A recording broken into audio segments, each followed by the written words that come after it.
Hello प्यारे बच्चों, कैसे हो आप सभी। आई नो कि आप सभी अच्छे होंगे। प्यारे बच्चों, अगर आप सभी 12th क्लास के विद्यार्थी हैं, अगर आप सभी 2025 में फाइनल बिहार बोर्ड का एग्जाम देने वाले हैं, अगर आप सभी का सब्जेक्ट हिस्ट्री है यानी कि इतिहास है, तो आपके लिए ये वीडियो काफी ज्यादा इंपॉर्टेंट होने वाला है। ये बात सीक्रेट बात है, अपने दोस्तों को भी बता देना, क्योंकि आज के वीडियो में हम सभी हिस्ट्री का ऐसे 50 इंपॉर्टेंट ऑब्जेक्टिव क्वेश्चन को कवर करने वाले हैं, जिसमें से आप सभी को 2025 के बिहार बोर्ड एग्जाम में 20 क्वेश्चन अवश्य देखने के लिए मिल जाएगा। ये मेरा आप सभी से 100% वादा है। इसीलिए आप सभी से अनुरोध किया जाता है, आप सभी एक भी क्वेश्चन को मिस मत कीजिएगा। ना जाने कौन सा प्रश्न पूछ सकता है और कौन सा प्रश्न नहीं पूछ सकता है। इसलिए प्यारे बच्चों, आप सभी से रिक्वेस्ट है, आप सभी वीडियो के अंत तक बने रहिएगा। उससे पहले एक बात और जान लो, मैं हूं आपका प्रीतम सर और आप देख रहे हैं आपका अपना चैनल बिहार एग्जाम आर्ट्स।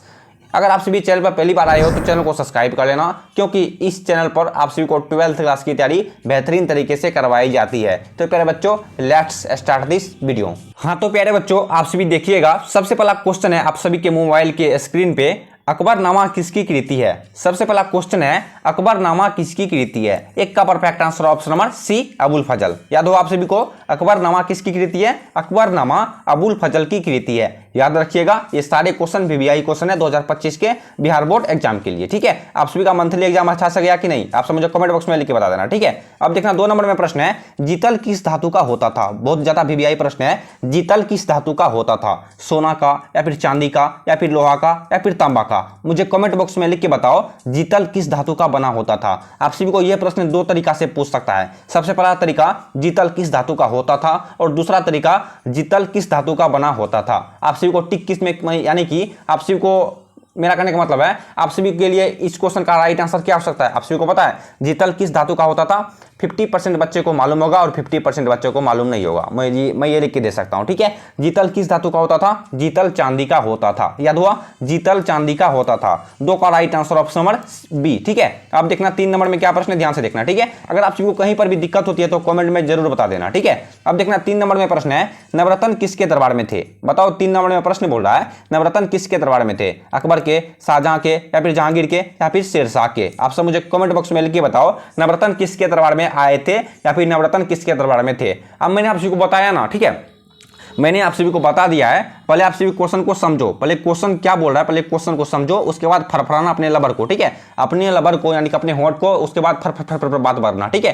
पहले क्वेश्चन को समझो। कोई भी टीचर पढ़ाते हैं तो पहले उसके बातों को समझा करो, चाहे ऑब्जेक्टिव क्वेश्चन पढ़ा रहे हो चाहे सब्जेक्टिव क्वेश्चन पढ़ा रहे हो। ठीक है, अगर आप सभी समझोगे नहीं तो आप सभी को याद नहीं होगा। ठीक है, रट लोगे ये बात अलग हुआ। ठीक है, लेकिन याद नहीं होगा। दिमाग में फिट जिसको बोला जाता है वो याद कभी नहीं होगा। ठीक है, इसलिए बोलता हूँ प्रश्न को समझा करो। प्रश्न बोल रहा है, नवरत्न किसके दरबार में थे। 3 का perfect answer option number A, Akbar के दरबार में आए थे। ठीक है, याद हो आप सभी को, नवरत्न किसके दरबार में थे।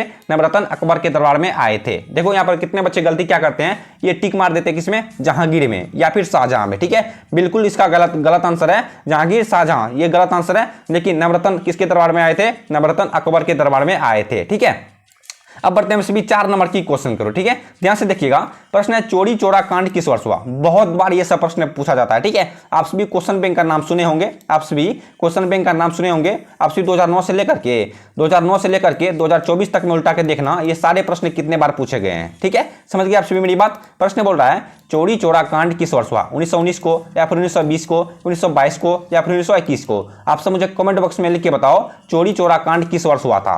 4 का perfect answer option number C, 1922 को। याद हो आप सभी को, चोरी चोरा कांड 1922 ईस्वी में हुआ था। ठीक है, चोरी चोरा कांड 1922 ईस्वी में हुआ था। ठीक है, अब देखना 5 नंबर में प्रश्न है, देखो आज से क्लास लगातार क्लास चलेगा। ठीक है, आप सभी का मंथली एग्जाम खत्म हो चुका है। आप सभी का अब से लगातार इस चैनल पर आप सभी को इस चैनल पर लगातार क्लास देखने के लिए मिलेगा पर डे। ठीक है, अब देखना 5 नंबर में प्रश्न है, शेर ए पंजाब के नाम से किसे जाना जाता था। प्रश्न क्या है 5 नंबर में, प्रश्न है, शेर ए पंजाब के नाम से किसे जाना जाता था। ठीक है, ये क्वेश्चन मैंने आप सभी को इनसे पिछले वाले वीडियो में भी बताया था। शेर ए पंजाब के नाम से किसे जाना जाता था, बाल गंगाधर तिलक को या फिर लाला लाजपत राय को।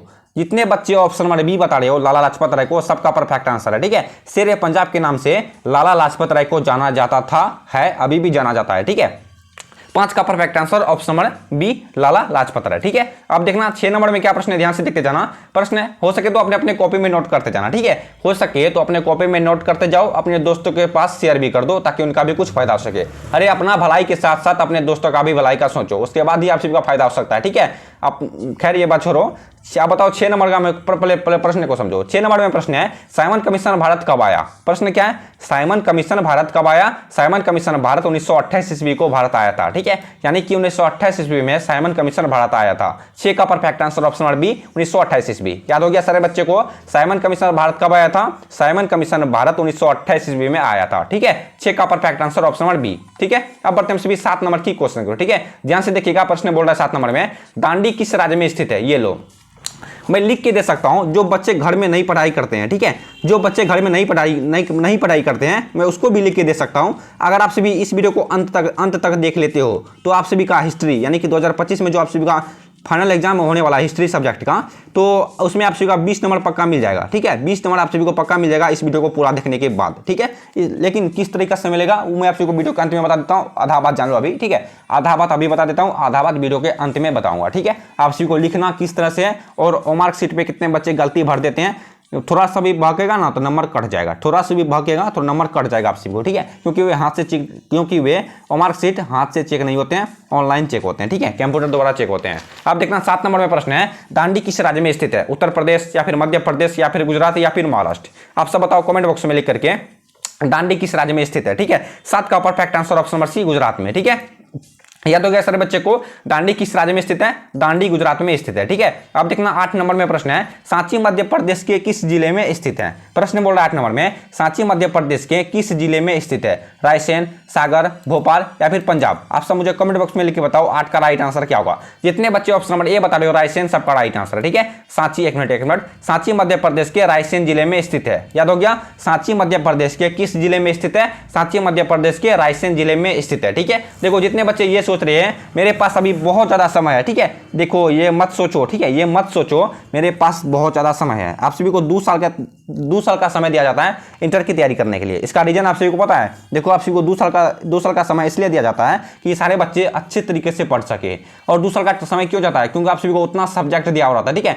हिंदी 12th क्लास की हिंदी का 2 बुक होता है, हिस्ट्री का तो 3-4 बुक होता है, 3 बुक होता है शायद, ठीक है, 3 बुक होता है। उसको पढ़ते पढ़ते आप सभी बोर हो जाते हो, ठीक है, बोलते हो आप पढ़ाई में मन नहीं लगता है। पढ़ते हो कब, अगर भी एग्जाम करीब आ जाए तो आप सभी यूट्यूब पे सर्च करते हो 12th class history VVI objective question by Pritam sir और या फिर अदर सर, ठीक है। ये बात गलत है, आप सभी मन लगा के पढ़ाई करो, ठीक है। आप सभी को मार्क्स मतलब नंबर लेने के साथ साथ, ठीक है, ये ऐसा नहीं पढ़ो कि बिहार बोर्ड एग्जाम में फर्स्ट हो गए, सेकंड हो गए, हमको पैसा बिहार की गवर्नमेंट की तरफ से मिल गया, ठीक है। आप सभी के पास नॉलेज होना बहुत जरूरी है, ठीक है। अगर आप सभी अच्छे से पढ़ाई नहीं कर पाओगे तो आगे चल के बहुत पछताओगे, ये मैं लिख के दे सकता हूँ, ठीक है। खैर छोड़ो इससे बात, ये सभी आपकी मर्जी है। मध्य प्रदेश, सांची मध्य प्रदेश के किस जिले में स्थित है। रायसेन जिले में स्थित है, ठीक है। अब देखना 9 नंबर में प्रश्न है। अब देखो रामानंद के शिष्य कौन थे। इन चारों ऑप्शनों में यानी कि इन तीनों ऑप्शनों में रामानंद के शिष्य कौन थे। रैदास, कबीर या फिर धन्ना एवं पिपा या फिर उपयुक्त सभी। 9 का perfect answer option number D उपयुक्त सभी हो जाएगा, ठीक है।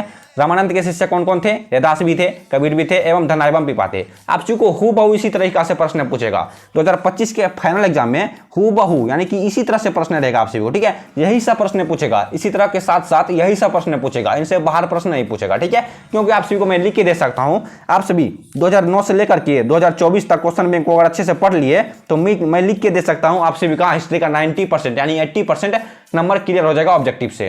अब 80% 90% ऑब्जेक्टिव में आप सभी टिक मार दोगे 2009 से लेकर के 2024 तक अगर अच्छे से पढ़ लिए तो मैं कुछ नहीं कर सकता, ठीक है। अब देखना 9 नंबर में प्रश्न है रामानंद के शिष्य थे। मैं जो ये क्वेश्चन लेके आता हूँ, ये क्वेश्चन कहां से आता है आप सभी को पता है। मैं जो ये क्वेश्चन लेके आता हूँ आप सभी के बुक से लेके आता हूँ, ठीक है। आप सभी के बुक से लेके आता हूँ, अपने भाषा में लिख के देता हूँ आप सभी को, ताकि विद्यार्थी समझ सके अच्छे से, ठीक है। रामानंद किसके शिष्य थे। रामानंद किसके शिष्य थे। रामानंद के शिष्य कौन कौन थे। रैदास भी थे, कबीर भी थे, धन्ना एवं पिपा यानी कि उपयुक्त सभी हो जाएगा, ठीक है। अब देखना 10 नंबर में प्रश्न है, ध्यान से देखना। प्रश्न है 10 नंबर में तलवंडी किसका जन्म स्थान था। प्रश्न बोल रहा है तलवंडी किसका जन्म स्थान था। कबीर, रैदास का या फिर गुरु नानक का या फिर अकबर का। बताओ 10 का राइट आंसर क्या होगा। पहले प्रश्न को समझो। प्रश्न बोल रहा है तलवंडी किसका जन्म स्थान था, ठीक है। था बोल रहा है ये नहीं बोल रहा था। तलवंडी किसका जन्म स्थान था। 10 का perfect answer option number C Guru Nanak का। याद हो गया। तलवंडी किसका जन्म स्थान था। तलवंडी गुरु नानक का जन्म स्थान था, ठीक है। अब देखना 11 नंबर में प्रश्न है दिल्ली से दौलताबाद किस शासक ने अपनी राजधानी परिवर्तित की। बहुत ज्यादा ये सब प्रश्न VVI प्रश्न है, ठीक है। प्रश्न है, दिल्ली से दौलताबाद की शासक ने अपनी राजधानी परिवर्तित की? बलबन, मोहम्मद बिन तुगलक, या फिर अकबर, या फिर जहांगीर? बताओ पर बच्चों इसका परफेक्ट आंसर क्या हो सकता है? पहले प्रश्न को समझो। 11 नंबर में प्रश्न है, दिल्ली से दौलताबाद की शासक ने अपनी राजधानी को परिवर्तित की। ठीक है, 11 का perfect answer option number B Mohammad bin Tughlaq. ठीक है, 11 का right answer option number B Mohammad bin Tughlaq. ठीक है, एक बात और जान लो, वीडियो का लेंथ, ठीक है, वीडियो थोड़ा सा लंबा हो सकता है, लेकिन आप सभी को जिस तरह से मैं बता रहा हूँ ना, इस तरह से कोई बताएगा नहीं। ये बात सीक्रेट बात है, किसी को बताना मत। ठीक है, अपने हाँ दोस्तों को लेकिन शेयर कर देना ताकि उनका फायदा हो सके। ठीक है, आप चलो, दिल्ली से दौलताबाद की शासक ने अपनी राजधानी परिवर्तित की? मोहम्मद बिन तुगलक। याद हो गया। अब बढ़ते हैं 12 नंबर की क्वेश्चन को। ठीक है, ध्यान से देखना, क्योंकि मैं आप सभी को अपने भाषा में, ठीक है, अपने दोस्तों की तरह पढ़ाई करवाता हूं, अपने दोस्तों की तरह, अपने भाई की तरह, अपने दोस्तों की तरह, अपने भाई की तरह। ये मैं समझो मैं आप सभी का टीचर हूं, समझो मैं आप सभी का दोस्त बोल रहा हूं, ताकि सारे क्वेश्चन अच्छे तरीके से याद हो सके। समझे बुर्बक? ठीक है, अब देखना 12 नंबर में प्रश्न है, आइन एक बड़ी कितने भागों में विभक्त है? ठीक है, 2009 से लेकर के ये सब क्वेश्चन 2009 से लेकर के 2024 तक में देखना, मैं लिख के दे सकता हूं 2024 तक में ये प्रश्न 8-9 बार पूछा गया है। आइन एक बड़ी कितने भागों में विभक्त है? ठीक है, क्वेश्चन समझ गए? आइन एक बड़ी कितने भागों में विभक्त है? कितने बच्चों को मालूम है? 12 का राइट आंसर। आइन एक बड़ी कितने भागों में विभक्त है? ठीक है, 2, 3, 4 या फिर 5? आइन एक बड़ी 5 भागों में विभक्त है। ठीक है, 12 का राइट आंसर क्या होगा? 12 का perfect answer option number D. ठीक है, सारे बच्चों को याद होगा। अब देखना 13 नंबर में प्रश्न है, आप सभी कमेंट नहीं किया करते हो। ठीक है, आप सभी कमेंट क्या करो, आप सभी के कमेंट से जो बच्चे को मालूम नहीं है वो बच्चे कमेंट में देख करके समझ पाते हैं। ठीक है, और एक बात जान लो, वीडियो को लाइक कर दिया करो। ठीक है, आप सभी वीडियो को लाइक भी नहीं करते हो। आप सभी आप सभी के एक लाइक से मुझे और मेरी टीम को मोटिवेशनल मिलता है, यानी कि मोटिवेट मिलता है, ताकि आप सभी के लिए आगे और वीडियो बना सके। इसलिए वीडियो को लाइक कर देना, और चैनल पर पहली बार आए हो तो चैनल को सब्सक्राइब जरूर कर देना। ठीक है, और बेल नोटिफिकेशन को ऑन जरूर कर लेना, ताकि इस तरह का वीडियो आप सभी तक सबसे पहले पहुंच सके। ठीक है, अब देखना 13 नंबर में प्रश्न है, अल बरूनी किसके साथ भारत आया? बताओ क्वेश्चन, इस क्वेश्चन का परफेक्ट आंसर क्या होगा? अल बरूनी किसके साथ भारत आया था? ठीक है, 13 का परफेक्ट आंसर क्या होगा? 13 का right answer option number B Mohammad Ghazni के साथ। ठीक है, याद हो गया। अल बरूनी किसके साथ भारत आया? अल बरूनी मोहम्मद गजनी के साथ भारत आया था। ठीक है, अब देखना 14 नंबर में प्रश्न है, बीजक में किसके उपदेश संग्रहित हैं? ठीक है, प्रश्न है 14 नंबर में, बीजक में किसके उपदेश संग्रहित हैं? ठीक है, 14 का राइट आंसर क्या होगा? 14 का perfect answer option number 1 Kabir के। ठीक है, बीजक, एक मिनट, बीजक में किसके उपदेश संग्रहित हैं? ऑप्शन नंबर 1 परफेक्ट आंसर है कबीर के। ठीक है, अब देखना 15 नंबर में क्या प्रश्न, ध्यान से देखना। अब देखो मैं आपसे वीडियो के बीच में, ठीक है, वीडियो के बीच में इधर उधर का बातें नहीं बोलूंगा, आपसे का टाइम वेस्ट हो रहा है। ठीक है, वैसे मैं ऐसा फालतू बात बोल रहा हूं तो कमेंट में बताओ, मैं आपसे सर आप फालतू बात बोल रहे हैं। ठीक है, अब देखो 15 नंबर में प्रश्न है, ख्वाजा मोइनुद्दीन चिश्ती की दरगाह कहां पर है? प्रश्न क्या बोल रहा है? प्रश्न बोल रहा है ख्वाजा मोइनुद्दीन चिश्ती की दरगाह कहां पर है? दिल्ली, आगरा, अजमेर या फिर पंजाब? ठीक है, बताओ मेरे शेर एवं शेरनियों, 15 का राइट आंसर क्या होगा? प्रश्न बोल रहा है ख्वाजा मोइनुद्दीन चिश्ती की दरगाह कहां पर है? 15 का perfect answer option number C Ajmer में। ठीक है, जितने बच्चे ऑप्शन नंबर सी बता रहे हो अजमेर, सबका राइट आंसर है। ठीक है, ख्वाजा मोइनुद्दीन चिश्ती की दरगाह कहां पर है? ख्वाजा मोइनुद्दीन चिश्ती की दरगाह अजमेर में स्थित है। ठीक है, अब देखना 16 नंबर में क्या प्रश्न है, ध्यान से देखना। प्रश्न है, मौर्य काल का प्रसिद्ध यूनानी यात्री कौन था? प्रश्न क्या बोल रहा है? प्रश्न 16 नंबर में, मौर्य काल का प्रसिद्ध यूनानी यात्री कौन था? मेगास्थनीज, अकबर या फिर फ्रांसीसी बर्नियर या फिर अल बरूनी? ठीक है, बताओ 16 का राइट आंसर क्या हो सकता है? 16 का perfect answer option number A Megasthenes. ठीक है, मौर्य काल का प्रसिद्ध यूनानी यात्री मेगास्थनीज था। ठीक है, मौर्य काल का प्रसिद्ध यूनानी यात्री मेगास्थनीज था। ठीक है, मौर्य काल का प्रसिद्ध यूनानी यात्री कौन था? मेगास्थनीज। ठीक है, मेगास्थनीज या फिर मेगास्थनीज, दो तरीका से आपको दिखाई देगा, जिसमें जो सही होगा आप टिक मार देना। ठीक है, मौर्य काल का प्रसिद्ध यूनानी यात्री कौन था? मेगास्थनीज। ठीक है, अब बढ़ते हैं सभी 17 नंबर की क्वेश्चन करें। ठीक है, ध्यान से देखना, जगदीशपुर में 1857 के विद्रोह का नेतृत्व किसने किया? बहुत बार ये सब प्रश्न पूछा जाता है, मैं कितनी बार आपसे बताऊं, ये सारे प्रश्न बहुत ज्यादा वीआईपी प्रश्न है। ठीक है, आप सीधी बात नो बकवास, जिसको क्लास करने का मन है करो, जिसको क्लास नहीं मन है करने का जा सकते हो वीडियो को छोड़ करके। ठीक है, जगदीशपुर में 1857 के विद्रोह का नेतृत्व किसने किया? 17 का right answer option number C Kunwar Singh. ठीक है, 17 का perfect answer option number C Kunwar Singh. ध्यान से देखते जाना सारे प्रश्न को, कॉपी में नोट कर रहे हो कि नहीं? आप सभी कॉपी में नोट करना चाहते हो या फिर वीडियो का नोट्स पाना चाहते हो? वीडियो का नोट्स पाने के लिए आप सभी को क्लास को एंड तक देखना पड़ेगा। मैं आप सभी को वीडियो के अंत में बताऊंगा आप सभी वीडियो का नोट्स कहां पे पा सकते हो, वो बिल्कुल फ्री में। ठीक है, प्रश्न 18 नंबर में, निम्न में कौन हड़प्पा सभ्यता का नगर नहीं है? प्रश्न बोल रहा है निम्नलिखित में कौन हड़प्पा सभ्यता का नगर नहीं है? मेगास्थानी मोहनजोदड़ो या फिर लोथल या फिर कालीबंगा या फिर विजयनगर? प्रश्न बोल रहा है हड़प्पा सभ्यता का नगर कौन नहीं है? इन चारों ऑप्शनों में हड़प्पा सभ्यता का नगर कौन सा नहीं है? विजयनगर हड़प्पा सभ्यता का नगर नहीं है। ठीक है, मोहनजोदड़ो हड़प्पा सभ्यता का नगर है, लोथल हड़प्पा सभ्यता का नगर है, कालीबंगा हड़प्पा सभ्यता का नगर है। ठीक है, ये मेन स्थल है हड़प्पा सभ्यता का, मोहनजोदड़ो, लोथल, कालीबंगा, ये मेन हड़प्पा सभ्यता का स्थल है। ठीक है, लेकिन विजयनगर हड़प्पा सभ्यता का नगर नहीं है। ठीक है, अब देखना 19 नंबर में प्रश्न है, दयाराम साहनी ने हड़प्पा सभ्यता की खोज किस वर्ष की? आप सभी को पता है 19 का राइट आंसर क्या होगा? 19 का perfect answer option number A 1921 को। ठीक है, दयाराम साहनी ने हड़प्पा सभ्यता की खोज 1921 ईस्वी में की थी। ठीक है, याद हो गया सारे बच्चे को, दयाराम साहनी ने हड़प्पा सभ्यता की खोज 1921 ईस्वी में की थी। ठीक है, अब देखना 20 नंबर में प्रश्न है, धोलावीरा किस राज्य में है? ठीक है, बहुत बार ऐसा प्रश्न पूछा जाता है, इसलिए मैं बोलता हूं आपसे को बार बार। ठीक है, ये बात मेरे मन में नहीं पसता है, इसलिए मैं आपसे को ये बात बार बार उगल देता हूं मुंह से। ठीक है, प्रश्न है 20 नंबर में, धोलावीरा किस राज्य में है? हरियाणा, पंजाब, बिहार या फिर गुजरात? ठीक है, 20 का राइट आंसर क्या होगा मुझे कमेंट बॉक्स में लिख के बताओ। 20 का perfect answer option number D Gujarat में। ठीक है, धोलावीरा किस राज्य में है? धोलावीरा गुजरात में स्थित है। ठीक है, देखो मैं यहां से कुछ क्वेश्चन को कल वाले वीडियो में शॉर्ट वीडियो में आप सभी को प्रमोट किया था। ठीक है, यहां से कुछ क्वेश्चन को मैंने काटा था और आप सभी को शॉर्ट वीडियो प्रमोट कर दिया था। ठीक है, अगर आप सभी शॉर्ट वीडियो को नहीं देखे तो वीडियो को देख लेना, वीडियो के प्ले लिस्ट का लिंक डिस्क्रिप्शन बॉक्स में डाला हुआ है। ठीक है, एक बात और जान लो, डिस्क्रिप्शन से एक बात याद आया, आप सभी को इस चैनल पर जो वीडियो प्रमोट होता है, आप सभी को इस चैनल का टेलीग्राम चैनल को ज्वाइन करना पड़ेगा। ठीक है, कारण क्या है टेलीग्राम चैनल को ज्वाइन करने का? आप सभी को वहाँ पर हर एक अपडेट मिलेगा।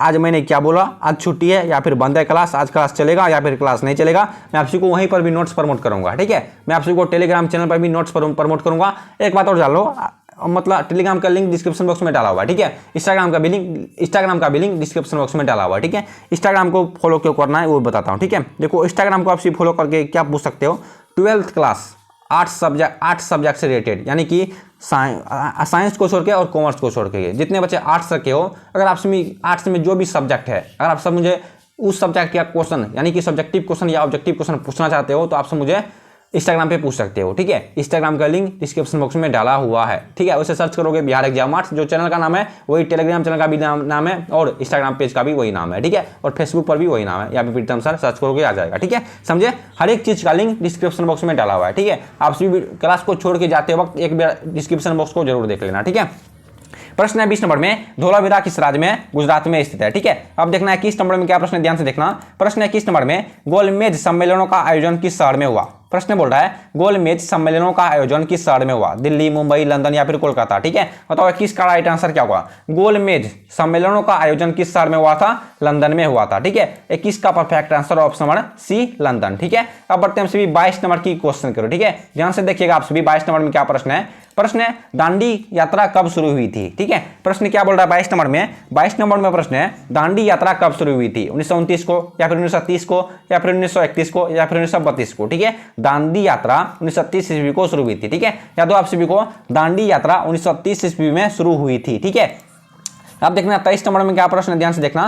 प्रश्न है 23 नंबर में, किस वर्ष अस्थायी बंदोबस्त की व्यवस्था लागू की गई? ठीक है, प्रश्न बोल रहा है किस वर्ष अस्थायी बंदोबस्त की व्यवस्था लागू की गई? ठीक है, बताओ 23 का परफेक्ट आंसर क्या होगा? चलो ऑप्शन दिखाता हूं, किस वर्ष अस्थायी बंदोबस्त की व्यवस्था लागू की गई? सबसे पहला ऑप्शन है 1765 को। ठीक है, सबसे पहला ऑप्शन है 1765 और दूसरा ऑप्शन है 1772, तीसरा ऑप्शन है 1793, चौथा ऑप्शन है 1871। ठीक है, 23 का परफेक्ट आंसर। ठीक है, यानी कि 23 का perfect answer option number C 1793। ठीक है, 23 का राइट आंसर क्या होगा? 23 का perfect answer option number C 1793। ठीक है, जितने बच्चे क्वेश्चन को नहीं देख पाए वीडियो को थोड़ा सा पीछे करके देख लेना। ठीक है, अब देखना 24 नंबर में प्रश्न है, सिंधु घाटी के निवासी किस देवी देवता की पूजा करते थे? ये लो, अब मैं क्या बताऊं, मुझे खुद शर्म आता है, जितने बच्चों को ये सब क्वेश्चन मालूम नहीं है वो बच्चे घर में क्या पढ़ाई करते हैं? आप सब बताओ, जो बच्चे को इस क्वेश्चन का उत्तर मालूम नहीं है, सिंधु घाटी के निवासी किस देवी देवता की पूजा करते हैं, वो क्या पढ़े हो? अभी तक वो कुछ नहीं पढ़े हो। ठीक है, वो एकदम पानी में डूब के मर जाओ। वो बच्चे, जो बच्चे को इस क्वेश्चन का राइट आंसर मालूम नहीं है, वो बच्चे कुएं में फंस जाओ, यानी कि नहर में, तालाब में फंस जाओ, अपना सुसाइड कर लो। ठीक है,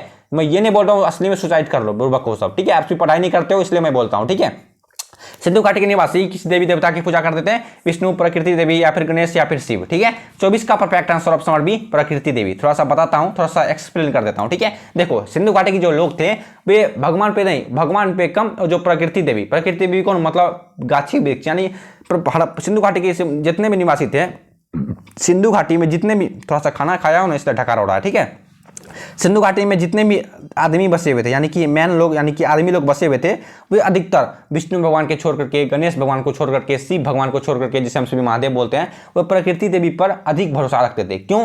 क्योंकि वहां पर अधिक क्या बोले, चारों तरफ नहर ही नहर थे, कुआं ही कुआं थे। ठीक है, समुद्र ऑप्शन बड़ी बात, वहाँ सिंधु घाटी के लोग अधिकतर प्रकृति देवी पर विश्वास करते थे, ठीक है, क्योंकि वे अधिकतर लोग प्लांट यानी कि पेड़ पौधा लगाना ज्यादा पसंद करते थे, ठीक है। 24 का perfect answer option number B प्रकृति देवी हो जाएगा, ठीक है। अब देखना 25 नंबर में क्या प्रश्न, ध्यान से देखना, याद रखना 2025 के बिहार बोर्ड एग्जाम के लिए बहुत ज्यादा वीवीआई प्रश्न है, ठीक है। प्रश्न है 25 नंबर में, गुरु नानक का जन्म किस वर्ष हुआ। प्रश्न बोल रहा है 25 नंबर में, गुरु नानक का जन्म किस वर्ष हुआ था। जितने बच्चे ऑप्शन नंबर ये बता रहे हो सबका परफेक्ट आंसर है 1469 ईस्वी को, ठीक है। गुरु नानक का जन्म हुआ था 1469 ईस्वी, ठीक है। अब बढ़ते हैं 26 नंबर की क्वेश्चन, ठीक है, ध्यान से देखिएगा प्यारे बच्चों। प्रश्न है पद्मावत की रचयिता कौन है, ठीक है। प्रश्न 26 नंबर में, पद्मावत के रचयिता कौन है, रसखान या फिर मलिक मोहम्मद जैसी, गुरु नानक या फिर कबीरदास, ठीक है। ये क्वेश्चन 12th क्लास के हिंदी का क्वेश्चन है, ठीक है। ये क्वेश्चन 12th क्लास की हिंदी में भी ये क्वेश्चन पूछता है और हिस्ट्री में भी ये क्वेश्चन पूछता है, ठीक है। पद्मावत के रचयिता कौन है, मलिक मोहम्मद जैसी, option number be perfect answer है मलिक मोहम्मद जैसी। याद हो गया आप सभी को, 26 का perfect answer option number B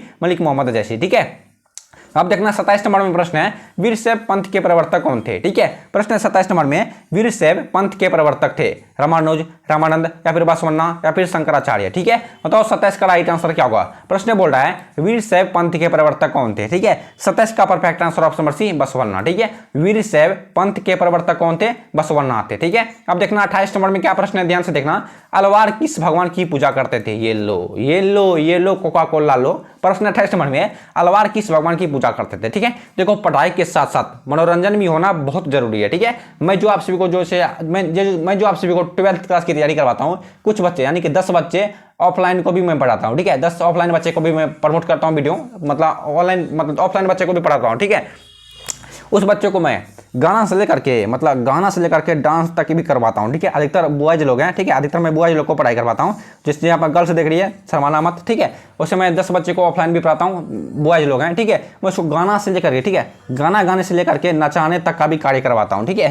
खैर चलो, अलवार किस भगवान की पूजा करते थे, विष्णु, प्रकृति देवी या फिर गणेश या फिर शिव, ठीक है। अगर आप सभी को मैं जिस टाइम लाइव पढ़ाना शुरू कर दूंगा आप सभी देख लेना। मैं उसे तो मैं अभी तक अपना फेस नहीं दिखाया हूँ, ठीक है। 28 नंबर में प्रश्न है, आप सभी को इंस्टाग्राम पे मेरा फेस देखने के लिए मिल जाएगा, ठीक है। अगर मेरा आप सभी फेस देखना चाहते हो यानी कि चेहरा देखना चाहते हो तो आप सभी को इंस्टाग्राम पे देखने के लिए मिल जाएगा, ठीक है। सर्च करना इंस्टाग्राम पे बिहार एग्जाम मार्क्स या फिर डिस्क्रिप्शन बॉक्स में जाना, वहां से आप सभी यानी कि इंस्टाग्राम के पेज को फॉलो कर लेना, ठीक है। आप देख लेना मैं हैंडसम लग रहा हूँ या फिर देखने में छिछोरा लग रहा हूँ, ठीक है। 28 नंबर में प्रश्न है, अलवार किस भगवान की पूजा करते थे, ठीक है। 28 का perfect answer option number Vishnu होगी, ठीक है। अलवार किस भगवान की पूजा करते थे, विष्णु की, ठीक है। और सिंधु घाटी के लोग प्रकृति देवी की पूजा करते थे। याद रखिएगा ये दोनों प्रश्नों में कोई प्रश्न आप सभी को पूछ सकता है, ठीक है।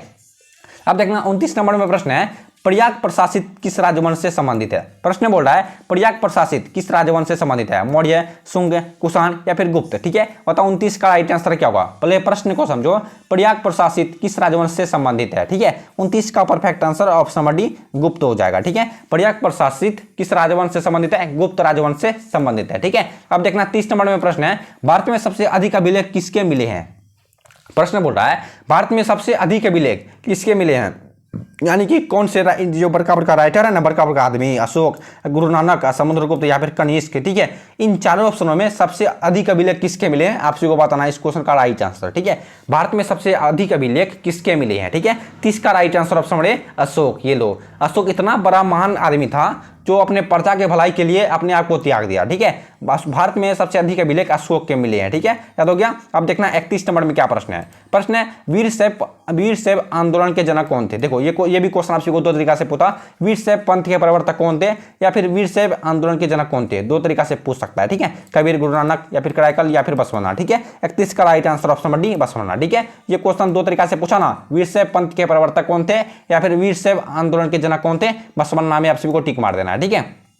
अब देखना 32 नंबर में प्रश्न है, हड़प्पा सभ्यता समकालीन मानी जाती है। प्रश्न बोल रहा है हड़प्पा सभ्यता किस चीज की समकालीन मानी जाती है, सुमेरियन सभ्यता की या फिर चीनी की या फिर मेसोपोटामिया की। बिल्कुल perfect answer option number C Mesopotamia हो जाएगा, ठीक है। हड़प्पा सभ्यता मेसोपोटामिया की समकालीन मानी जाती है, याद हुआ, हड़प्पा सभ्यता मेसोपोटामिया की समकालीन मानी जाती है, ठीक है। अब देखना 33 नंबर में प्रश्न है, अंग्रेजी शासन के विरुद्ध पहला बड़ा विद्रोह कब हुआ। प्रश्न बोल रहा है अंग्रेजी शासन के विरुद्ध पहला बड़ा विद्रोह कब हुआ, 1820, 1857 या फिर 1858 या फिर 1971, ठीक है। बताओ, या चौथा ऑप्शन है 1971, ठीक है। बताओ 33 का राइट आंसर क्या हो सकता है। 33 का परफेक्ट आंसर क्या होगा? अंग्रेजी शासन के विरुद्ध पहला बड़ा विद्रोह कब हुआ?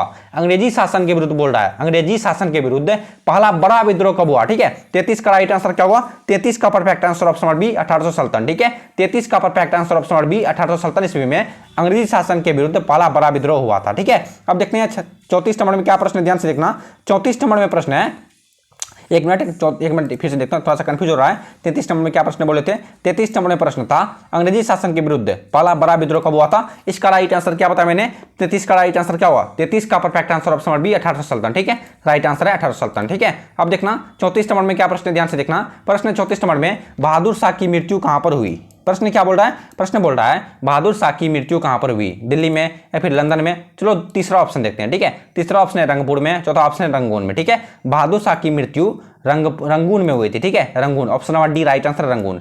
बहादुर शाह की मृत्यु रंगून में हुई थी। ठीक है, अब देखना 35 नंबर में प्रश्न है तानसेन का मकबरा कहां पर है? प्रश्न बोल रहा है तानसेन का मकबरा कहां पर है? दिल्ली, ग्वालियर, हाजीपुर या फिर झांसी? ठीक है, बताओ 35 का राइट आंसर क्या होगा? प्रश्न बोल रहा है तानसेन का मकबरा कहां पर है? 35 का परफेक्ट आंसर क्या होगा? 35 का perfect answer option number B Gwalior. ठीक है, तानसेन का मकबरा ग्वालियर है, हाजीपुर में टिक मत मारना, ग्वालियर में टिक मारना। तानसेन बोल रहा है, ठीक है, तानसेन का मकबरा ग्वालियर। ठीक है, अब देखना 36 नंबर में प्रश्न है जवाहरलाल नेहरू भारतीय प्रथम प्रधानमंत्री कब बने? प्रश्न बोल रहा है 36 नंबर में जवाहरलाल नेहरू भारतीय प्रथम प्रधानमंत्री कब बने? 1946 को, 1947 को, 1948 को या फिर 1950 को? ठीक है, 36 का परफेक्ट आंसर क्या होगा? पहले प्रश्न को समझो, जवाहरलाल नेहरू भारतीय प्रथम प्रधानमंत्री कब बने? ठीक है, 36 का perfect answer option number B 1947 को। ठीक है, जवाहरलाल नेहरू भारतीय प्रथम प्रधानमंत्री 1947 ईस्वी में बने थे। ठीक है, इस क्वेश्चन का साफ साफ कहने का मतलब यह है जवाहरलाल नेहरू, ठीक है, जवाहरलाल नेहरू भारतीय प्रथम प्रधानमंत्री कब बने थे? 1947 ईस्वी में बने थे। ठीक है, समझ गए? अब देखना 37 नंबर में क्या प्रश्न, ध्यान से देखना। प्रश्न 37 नंबर में मुगल दरबार की मुख्य भाषा क्या थी? प्रश्न बोल रहा है 37 नंबर में मुगल दरबार की मुख्य भाषा क्या थी? अरबी, फारसी, हिंदी या फिर अंग्रेजी? ठीक है, बताओ 37 का परफेक्ट आंसर क्या होगा? 37 का perfect answer option number B Farsi. ठीक है, मुगल दरबार की मुख्य भाषा फारसी थी। ठीक है, जितने बच्चे ऑप्शन नंबर बी बता रहे हो सबका परफेक्ट आंसर है मुगल दरबार की मुख्य भाषा फारसी। ठीक है, अब देखना 38 नंबर में क्या प्रश्न है, अगर आप सभी क्लास में बोर्ड हो रहे हो, ठीक है, कितने बच्चे का कमेंट ये आने लगा, कितने बच्चे का कमेंट में ये देखता हूं मैं, सर आप क्लास में बोर हो गए पढ़ते पढ़ते। ठीक है, बोर मत हो, वीडियो को थोड़ा सा पॉज कर दो। ठीक है, 2 मिनट के लिए वीडियो को रोक दो, थोड़ा मोड़ा पानी वानी पी लो, थोड़ा सा टहल लो, हवा लगा लो, उसके बाद पढ़ाई फिर से स्टार्ट कर दो। ठीक है, क्योंकि आप सभी का एग्जाम काफी करीब आ चुका है, आप सभी का एग्जाम काफी करीब आ चुका है। अगर आप सभी बेहतर अंक लाना चाहते हो 2025 के बिहार बोर्ड एग्जाम में, तो उसके लिए कुछ मेहनत करना पड़ेगा। मैं जो आप सभी को वीडियो रिकॉर्डिंग प्रमोट करता हूं, जैसे मैं पहले वीडियो को रिकॉर्ड करता हूं, उसके बाद एडिट करता हूं, उसके बाद आप सभी को वीडियो को प्रमोट करता हूं। ठीक है, इसका रीजन क्या है, जिस समय वीडियो को मैं रिकॉर्ड करता हूं तो आप सभी मेरा शरीर देखोगे ना, तो आप लगेगा ना कि मैं टीचर बोल रहा हूं। ठीक है, लगेगा नहीं मैं टीचर हूं, लगेगा कि कोई भिखमंगा बैठा हुआ है। ठीक है, जिस समय मैं आप सभी को वीडियो रिकॉर्ड करता हूं, गर्मी में पंखा नहीं चलता है, उसमें पंखा बंद किया जाता है। ठीक है, ताकि नॉइज रिजेक्शन ना आ जाए, इसलिए थोड़ा सा पंखा को ऑफ कर देता हूं और लाइट को ऑन कर देता हूं। ठीक है, ताकि चेहरा पर लाइट बना रहे। ठीक है, 38 नंबर में प्रश्न है किताब उल हिंद का लेखक कौन था? ठीक है, खैर चलो सब बातें। 38 नंबर में प्रश्न है किताब उल हिंद का लेखक कौन था? इब्न बतूता, बदायूनी, अलबरूनी या फिर अकबर? ठीक है, बताओ 38 का राइट आंसर क्या हो सकता है मेरे शेर एवं शेरनियों? 38 का perfect answer option number C Alberuni. ठीक है, किताब उल हिंद के लेखक कौन है? अलबरूनी। ठीक है, अब देखना 39 नंबर में प्रश्न है संविधान सभा के अस्थायी अध्यक्ष कौन थे? ठीक है, ये लो, यहाँ पे देखो, यहाँ पर कितने बच्चे यहाँ पर गलती कर देते हैं, बहुत सारे बच्चे यहाँ पर गलती करते हैं। संविधान सभा के अस्थायी अध्यक्ष कौन थे? यहाँ पर कितने बच्चे ठीक इसमें मारते हैं? डॉक्टर भीमराव अम्बेडकर में, जो कि सरासर गलत है। ठीक है, यहाँ पर क्या क्वेश्चन क्या कर रहा है, क्वेश्चन क्या कर रहा है, पहले क्वेश्चन को समझो, क्वेश्चन क्या कर रहा है, पहले क्वेश्चन को देखो। क्वेश्चन ये बोल रहा है संविधान सभा के अस्थायी अध्यक्ष कौन थे? अगर यहाँ पर बोलता संविधान सभा के अस्थायी अध्यक्ष कौन थे, तो उसमें टिक मारना था आप सभी को डॉक्टर भीमराव अम्बेडकर में। ठीक है, लेकिन यहाँ पे बोल रहा है संविधान सभा के अस्थायी, अगर वहां पर अस्थायी में अ लग गया तो समझ लो अस्थायी हो गया। यहाँ देखो दिखाता हूं, यहाँ पर जो अ लग गया ये अस्थायी हो गया। ठीक है, संविधान सभा के अस्थायी अध्यक्ष कौन थे? डॉक्टर सच्चिदानंद सिन्हा। ठीक है, 39 का perfect answer option number B doctor Sachchidanand Sinha. ठीक है, खैर समझ गए होंगे आप सभी, बुर्बक तो रहो आप सभी 12th क्लास में हो। ठीक है, अब देखना 40 नंबर में क्वेश्चन है गोवा 1961 में किसके कब्जे से मुक्त हुआ? क्या प्रश्न है? प्रश्न है गोवा 1961 में किसके कब्जे से मुक्त हुआ? क्वेश्चन समझ गए? चलो ऑप्शन देखते हैं। सबसे पहला ऑप्शन है फ्रांस के कब्जे से, दूसरा ऑप्शन है इंग्लैंड के कब्जे से, तीसरा ऑप्शन